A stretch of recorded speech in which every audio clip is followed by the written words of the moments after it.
राम राम राम राम राम राम राम राम राम नारायण नारायण। संबंध कर्मों के होने के विषय में कर्मयोगी की बात कहकर अब भगवान आगे के 8वें और 9वें 2 श्लोकों में सांख्य योग के साधन की बात कहते हैं। नैव किंचित् करोमीति योक्तो मान्येत तत्त्ववेत् पश्यान् शृण्वान् स्पृशान् जिघ्रान् नाश्नान् गच्छान् स्वपान् श्वसान् प्रलपान् विसृजान् गृह्णान् नोन्मिषान् निमिषान्नपि इन्द्रियाणीन्द्रियार्थेषु वर्तान्त इति धारयन्। तत्व को जानने वाला सांख्य योगी देखता, सुनता, छूता, सूंघता, खाता, चलता, ग्रहण करता, बोलता, त्याग करता, सोता, श्वास लेता तथा आंखें खोलता और मूंदता हुआ भी संपूर्ण इंद्रियां इंद्रियों के विषयों में बरत रही हैं, ऐसा समझकर मैं स्वयं कुछ भी नहीं करता हूँ ऐसा माने। व्याख्या। तत्ववित् युक्तः। यहाँ ये पद सांख्य योग के विवेकशील साधक के वाचक हैं, जो तत्ववित् महापुरुष की तरह निर्भ्रांत अनुभव करने के लिए तत्पर रहता है। उसमें ऐसा विवेक जागृत हो गया है कि सब क्रियाएं प्रकृति में ही हो रही हैं, उन क्रियाओं का मेरे साथ कोई संबंध है ही नहीं। जो अपने में अर्थात स्वरूप में कभी किंचन मात्र भी किसी क्रिया के कर्तापन को नहीं देखता, वह तत्ववित् है। उसमें नित्य निरंतर स्वाभाविक ही यह सावधानी रहती है कि स्वरूप में कर्तापन है ही नहीं। प्रकृति के कार्य शरीर, इंद्रियां, मन, बुद्धि, प्राण आदि के साथ वह कभी भी अपनी एकता स्वीकार नहीं करता, इसलिए इनके द्वारा होने वाली क्रियाओं को वह अपनी क्रियाएं मान ही कैसे सकता है। वास्तव में उपर्युक्त स्थिति स्वरूप से सभी मनुष्यों की है, परंतु वे भूल से स्वरूप को क्रियाओं का कर्ता मान लेते हैं। परमात्मा की जिस शक्ति से समष्टि संसार की क्रियाएं हो रही हैं, उसी शक्ति से व्यष्टि शरीर की क्रियाएं भी हो रही हैं, परंतु समष्टि के ही क्षुद्र अंश व्यष्टि के साथ अपना संबंध मान लेने के कारण मनुष्य व्यष्टि की कुछ क्रियाओं को अपनी क्रियाएं मानने लग जाता है। इस मान्यता को हटाने के लिए ही भगवान कहते हैं कि साधक अपने को कभी कर्ता न माने। जब तक किसी भी अंश में कर्तापन की मान्यता है, तब तक वह साधक कहा जाता है। जब अपने में कर्तापन की मान्यता का सर्वथा अभाव होकर अपने स्वरूप का अनुभव हो जाता है, तब वह तत्ववित् महापुरुष कहा जाता है। जैसे स्वप्न से जगने पर मनुष्य का स्वप्न से बिल्कुल संबंध नहीं रहता, ऐसे ही तत्ववित् महापुरुष का शरीर आदि से होने वाली क्रियाओं से बिल्कुल संबंध कर्तापन नहीं रहता। यहाँ तत्ववित् वही है जो प्रकृति और पुरुष के विभाग को अर्थात गुण और क्रिया सब प्रकृति में है, प्रकृति से अतीत तत्व में गुण और क्रिया नहीं है, इसको ठीक ठीक जानता है। प्रकृति से अतीत निर्विकार तत्व तो सबका प्रकाशक और आधार है। सबका प्रकाशक होता हुआ भी वह प्रकाश्य के अंतर्गत ओतप्रोत है।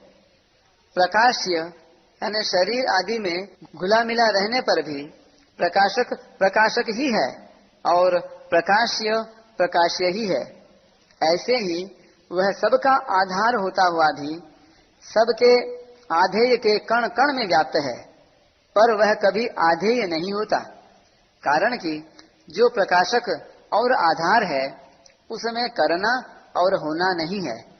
करना और होना रूप परिवर्तन तो प्रकाश्य अथवा आधेय में ही है। इस तरह प्रकाशक और प्रकाश्य, आधार और आधेय के भेद को यानी विभाग को जो ठीक तरह से जानता है वही तत्वविद है। इसी प्रकृति और पुरुष के विभाग को अर्थात क्षेत्र और क्षेत्रज्ञ के विभाग को जानने की बात भगवान ने पहले दूसरे अध्याय के 16वें श्लोक में और आगे 7वें अध्याय के चौथे 5वें तथा 13वें अध्याय के दूसरे 19वें 23वें और 34वें श्लोक में कही है। पश्यन् शृण्वन् स्पृशन् जिघ्रन् नश्नन् गच्छन् स्वपन् श्वसन् प्रलपन् विसृजन् गृह्णन् नुन्मिषन् निमिषन् नपि। यहाँ देखना, सुनना, स्पर्श करना, सूंघना और खाना, ये पांचों क्रियाएं क्रमशः नेत्र, श्रोत्र, त्वचा, घ्राण और रसना इन 5 ज्ञानेंद्रियों की हैं। चलना, ग्रहण करना, बोलना और मलमूत्र का त्याग करना, ये चारों क्रियाएं क्रमशः पाद, हस्त, वाक, उपस्थ और गुदा इन 5 कर्मेंद्रियों की हैं। इस पर टिप्पणी।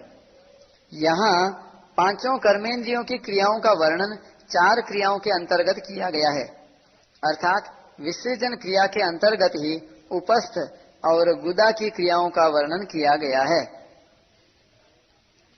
सोना यह एक क्रिया अंतःकरण की है। श्वास लेना यह एक क्रिया प्राण की और आंखें खोलना तथा मूंदना ये 2 क्रियाएं कूर्म नामक उपप्राण की हैं। उपर्युक्त 13 क्रियाएं देकर भगवान ने ज्ञानेन्द्रियां, कर्मेंद्रियां, अंतःकरण, प्राण और उपप्राण से होने वाली संपूर्ण क्रियाओं का उल्लेख कर दिया है। तात्पर्य यह है कि संपूर्ण क्रियाएं प्रकृति के कार्य शरीर, इंद्रियां, मन, बुद्धि, प्राण आदि के द्वारा ही होती हैं, स्वयं के द्वारा नहीं। दूसरा एक भाव यह भी प्रतीत होता है कि सांख्य योगी के द्वारा वर्ण, आश्रम, स्वभाव, परिस्थिति आदि के अनुसार शास्त्र विहित शरीर निर्वाह की क्रियाएं खानपान, व्यापार करना, उपदेश देना, लिखना, पढ़ना, सुनना, सोचना आदि क्रियाएं न होती हों ऐसी बात नहीं है। उसके द्वारा ये सब क्रियाएं हो सकती हैं। मनुष्य अपने को उन्हीं क्रियाओं का कर्ता मानता है जिनको वह जानकर अर्थात मन बुद्धि पूर्वक करता है, जैसे पढ़ना, लिखना, सोचना, देखना, भोजन करना आदि। परंतु अनेक क्रियाएं ऐसी होती हैं जिन्हें मनुष्य जानकर नहीं करता, जैसे श्वास का आना जाना, आंखों का खुलना और बंद होना आदि। फिर इन क्रियाओं का कर्ता अपने को न मानने की बात इस श्लोक में कैसे कही गई? इसका उत्तर यह है कि सामान्य रूप से श्वासों का आना जाना आदि क्रियाएं स्वाभाविक होने वाली हैं, किंतु प्राणायाम आदि में मनुष्य श्वास लेना आदि क्रियाएं जानकर करता है। ऐसे ही आंखों को खोलना और बंद करना भी जानकर किया जा सकता है। इसलिए इन क्रियाओं का कर्ता भी अपने को न मानने के लिए कहा गया है। दूसरी बात, जैसे मनुष्य श्वसन, उन्मिषण, निमिषण, श्वास लेना, आंखों को खोलना और मूंदना इन क्रियाओं को स्वाभाविक मानकर इनमें अपना कर्तापन नहीं मानता, ऐसे ही अन्य क्रियाओं को भी स्वाभाविक मानकर उनमें अपना कर्तापन नहीं मानना चाहिए। यहाँ पश्चन आदि जो 13 क्रियाएं बताई हैं, इनका बिना किसी आधार के होना संभव नहीं है। ये क्रियाएं जिसके आश्रित हैं, अर्थात इन क्रियाओं का जो आधार है उसमें कभी कोई क्रिया नहीं होती। ऐसे ही प्रकाशित होने वाली ये संपूर्ण क्रियाएं बिना किसी प्रकाश के सिद्ध नहीं हो सकती। जिस प्रकाश से ये क्रियाएं प्रकाशित होती हैं, जिस प्रकाश के अंतर्गत होती हैं, उस प्रकाश में कभी कोई क्रिया हुई नहीं, होती नहीं, होगी नहीं, हो सकती नहीं और होनी संभव भी नहीं। ऐसा वह तत्व सबका आधार, प्रकाशक और स्वयं प्रकाश स्वरूप है। वह सब में रहता हुआ भी कुछ नहीं करता। उस तत्व की तरफ लक्ष्य कराने में ही उपर्युक्त इन 13 क्रियाओं का तात्पर्य है।